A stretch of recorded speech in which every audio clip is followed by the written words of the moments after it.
Hello दोस्तों, welcome to English for all. आज हम पढ़ेंगे हार्ट ऑफ डार्कनेस और इस नावल को लिखा है जोसेफ कॉनरैड ने।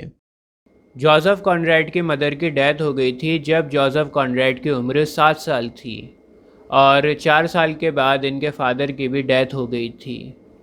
तो 11 साल की उम्र में जोसेफ कॉनरैड अनाथ हो गए थे। इसके बाद कॉनरैड ने फ्रांस में कुछ साल स्पेंड किए और फ्रांस में उन्होंने सीमैनशिप को सीखा, शिपिंग सीखी। शिपिंग सीखने के बाद 1878 में कॉनराड इंग्लैंड में आ गए थे ब्रिटिश शिप के ऑफिसर बनने के लिए, और इंग्लैंड में उन्हें बहुत जल्दी जॉब भी मिल गई। He was appointed a river steam boat captain in a Belgian Ivory trading company, और ये जॉब कॉनरैड को उनकी आंटी की मदद से मिली थी। अब ये कंपनी काम क्या करती है? आइवरी का काम करती है। आइवरी होता है ना, हाथी का जो दांत होता है, उसकी ट्रेडिंग करती है, और हाथी का दांत इन्हें मिलता है अफ्रीका से।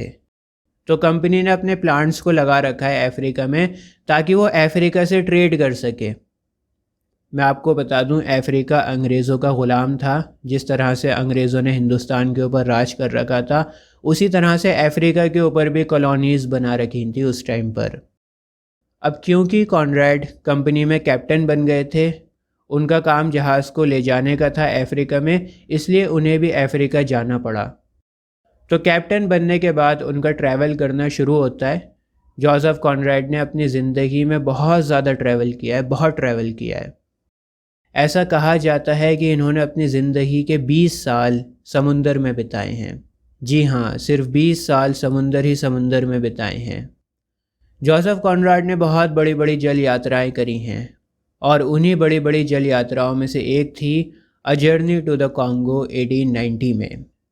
और दोस्तों, इसी वॉयज ने जोसेफ कॉनरैड को इंस्पायर किया था हार्ट ऑफ डार्कनेस को लिखने के लिए। कॉन्गो एक जगह का नाम है, अफ्रीका में है ये जगह, और 1890 में जोसेफ कॉनरैड कॉन्गो गए थे। उस ज़माने में ब्रिटिश एम्पायर बहुत बड़ी ताकत थी, मैंने आपको बताया। तो अंग्रेज़ों का वहाँ पर शासन था, अफ्रीकन्स ग़ुलाम बने हुए थे, और अफ्रीकन्स के ऊपर बहुत ज़्यादा जुल्म हो रहा था। तो जोसेफ कॉनरैड जब कॉन्गो में गए तो उन्होंने कॉलोनियलिज़म का एक्सपीरियंस किया, किस तरह से अंग्रेज़ों ने अफ्रीकन्स को ग़ुलाम बना रखा है और बेचारे भूखे प्यासे जानवरों की तरह काम किए जा रहे हैं, मजदूरी कर रहे हैं, ग़ुलाम बने हुए हैं। और ये सारा एक्सपीरियंस उन्होंने अपनी डायरी में लिखा, जिसका नाम था कॉन्गो डायरी। और इसी कॉन्गो डायरी को कन्वर्ट करके बाद में एक नावल बना दिया गया जिसका नाम था हार्ट ऑफ डार्कनेस। देखो, होता क्या है, जब हम कहीं नई जगह पर जाते हैं या कुछ एक्सपीरियंस करते हैं तो अपनी डायरी में लिखते हैं। तो जोसेफ कॉनरैड ने भी अपनी डायरी में अपने एक्सपीरियंसेस को लिखा था कॉन्गो के, और फिर उन्होंने जो डायरी में एक्सपीरियंसेस लिखे थे, उन्हीं एक्सपीरियंसेस के ऊपर एक नावल बना दिया जिसका नाम था हार्ट ऑफ डार्कनेस। अपने एक्सपीरियंस को एक कहानी दे दी। और दोस्तों, क्योंकि इस नावल में राइटर ने अपने एक्सपीरियंसेस को बताया है, इसी वजह से ये नावल ऑटोबायोग्राफिकल है। ऑटोबायोग्राफिकल नावल वो होता है जब राइटर अपने रियल एक्सपीरियंसेस ऑडियंस के साथ में शेयर करता है। कहानी में एक करेक्टर है मार्लोव। मार्लोव कहानी का नरेटर है, और मार्लोव करेक्टर के थ्रू जोसेफ कॉनरैड ने अपने एक्सपीरियंसेस को बयां किया है। मतलब जो कहानी का करेक्टर है ना, मार्लोव, इस करेक्टर की जगह के ऊपर आप कहानी के राइटर जोसेफ कॉनरैड को रख सकते हो। जोसेफ कॉनरैड ने अपनी ज़ुबान मार्लोव को दे दी है। चलिए कहानी को शुरू करते हैं। नेली नाम का एक पानी का जहाज़ है। नेली पानी के जहाज़ का नाम है, और ये जहाज़ तूफ़ान के थमने का इंतज़ार कर रहा है।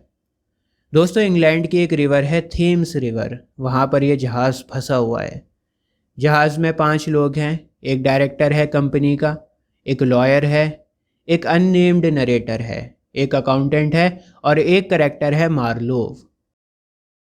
अब आप मुझसे कहेंगे कि सर, आपने अभी थोड़ी देर पहले बताया कि कहानी का नरेटर तो मार्लोव है, तो फिर ये अननेम्ड नरेटर कहाँ से आ गया?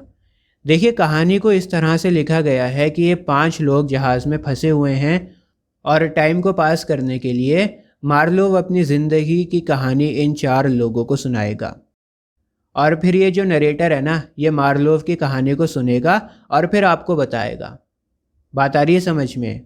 कहानी तो मार्लोव ही सुनाएगा, लेकिन फ़िलहाल ये लोग पानी के जहाज़ में फंसे हुए हैं और मार्लोव इन 4 लोगों को कहानी सुना रहा है। और कहानी इस तरह से लिखी गई है कि ये अननेम्ड नरेटर मार्लोव की कहानी सुनकर आपको बताएगा। ठीक है सर, तो थेम्स रिवर में पानी का जहाज़ फंसा हुआ है और टाइम पास करने के लिए मार्लोव अपनी ज़िंदगी का एक किस्सा सुनाता है। मार्लोव कहता है कि जब मैं जवान था तब मैं कॉन्गो नाम की एक देश में गया था और कॉन्गो में जाकर मैंने देखा कि वहाँ के लोगों को कितनी बुरी तरह से ट्रीट किया जा रहा है। मार्लोव जिस कंपनी में जॉब करता है उस कंपनी ने कॉन्गो में बहुत से स्टेशंस बना रखे हैं ताकि ट्रेड करने में आसानी हो, और मार्लोव कंपनी के आउटर स्टेशन पर जाकर ठहरता है। कंपनी के 3 स्टेशंस हैं, एक आउटर स्टेशन है, एक सेंट्रल स्टेशन है और एक इनर स्टेशन है। तो मार्लोव सबसे पहले आउटर स्टेशन के ऊपर जाता है। आउटर स्टेशन पर कंपनी का एक एम्प्लॉय होता है, chief accountant. Chief accountant outer station को ऑपरेट करता है। अब इसका नाम हमें नहीं पता, नॉवल में इसे चीफ अकाउंटेंट ही कहा गया है। चीफ अकाउंटेंट बताता है कि जंगलों में अंदर जाकर हमारे कंपनी का इनर स्टेशन आता है और इनर स्टेशन में हमारे लिए कर्ट्स नाम का एक इंसान काम करता है।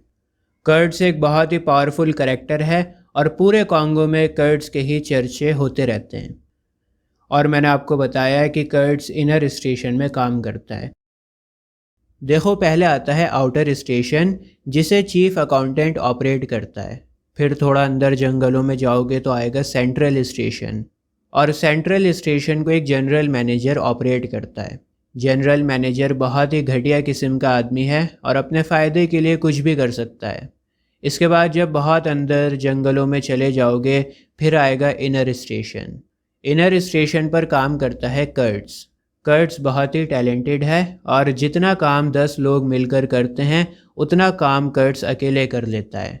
अब क्योंकि ये 10 लोगों के बराबर काम करता है और इनर स्टेशन को संभालता है, इसलिए कंपनी का बहुत फ़ायदा होता है। कंपनी के लिए कर्ट्स बहुत ही काम का आदमी है। मार्लोव अब सेंट्रल स्टेशन के ऊपर आ गया है। जनरल मैनेजर और उसका साथी ब्रिक मेकर आपस में बातें कर रहे होते हैं कि अगर कर्ट्स इसी तरह से बढ़िया काम करता रहा, 10 लोगों के बराबर काम करता रहा, तो कहीं हमें अपनी नौकरी से हाथ ना धोना पड़ जाए। मार्लोव कहता है कि मैं जिस पानी के जहाज़ में आया था वो अब डैमेज हो गया था और उसको रिपेयर करने में मुझे कई महीने लग गए।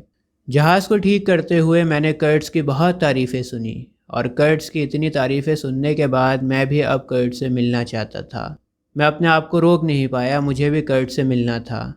फाइनली मेरा जहाज़ ठीक हो गया और एक बहुत ही बड़ा और जोखिम भरा सफ़र तय करने का मैंने फ़ैसला लिया। मैं कर्ट से मिलने के लिए घने जंगलों में जा रहा था अपने कुछ साथियों के साथ। मेरे साथ जनरल मैनेजर था और कंपनी के कुछ एजेंट्स भी थे।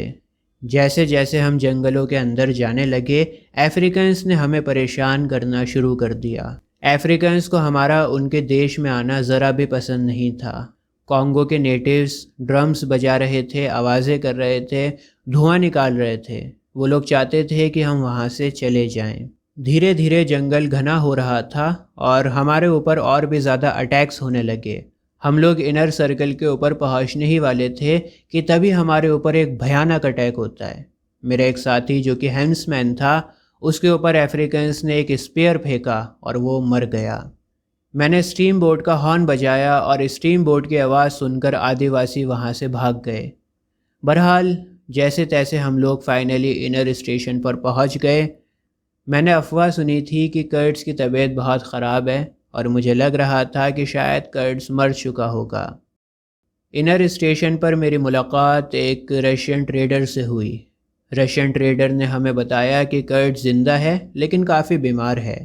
मैंने रशियन ट्रेडर से कुछ देर अकेले में बात करी और रशियन ट्रेडर से बात करके मुझे पता लगा कि कर्ट्स कॉन्गो के लोगों के लिए भगवान की तरह हैं। लोग यहाँ पर कर्ट्स को पूजते हैं। कॉन्गो के लोग कर्ट्स की बहुत ज़्यादा इज्जत करते हैं और कर्ट्स इन लोगों के बीच में बहुत पॉपुलर है। दोस्तों, अब जनरल मैनेजर और जनरल मैनेजर के कुछ और साथी कर्ट्स को स्ट्रेचर के ऊपर लेकर आते हैं। कर्ट्स से खड़ा नहीं हो जा रहा क्योंकि वो बहुत बीमार है, इसलिए उसको स्ट्रेचर के ऊपर लाया जाता है। कर्ट्स बहुत बीमार हो गया है, स्ट्रेचर के ऊपर लेटा होता है।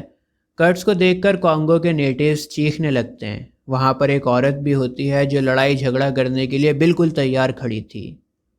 शायद वो औरत कर्ट्स की वाइफ थी, लेकिन फिर कर्ट्स इशारा करके सभी लोगों को शांत कर देता है।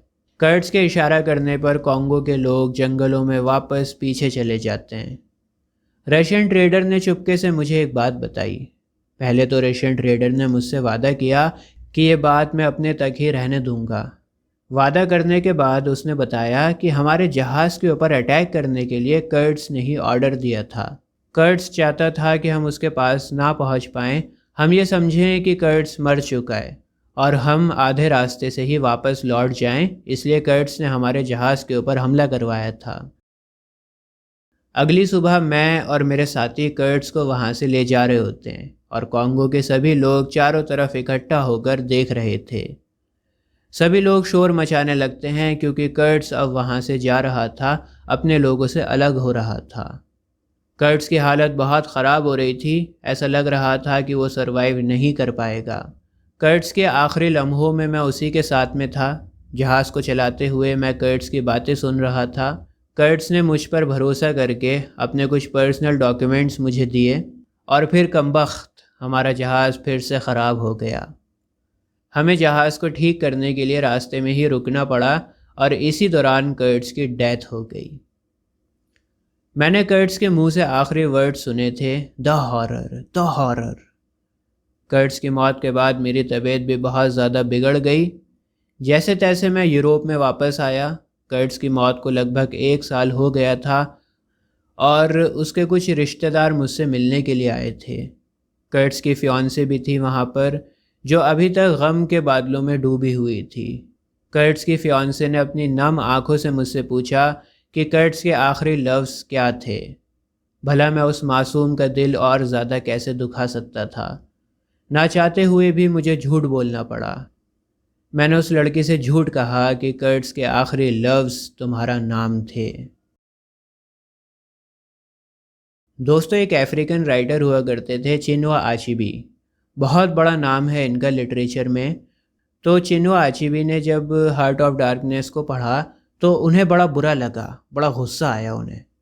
इनका मानना था कि हार्ट ऑफ डार्कनेस में रेसिज्म है और अफ्रीका की गलत इमेज दिखाई गई है।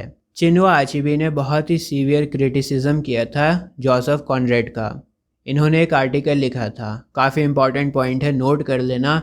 बहरहाल कहानी तो यहाँ पर ख़त्म हो जाती है।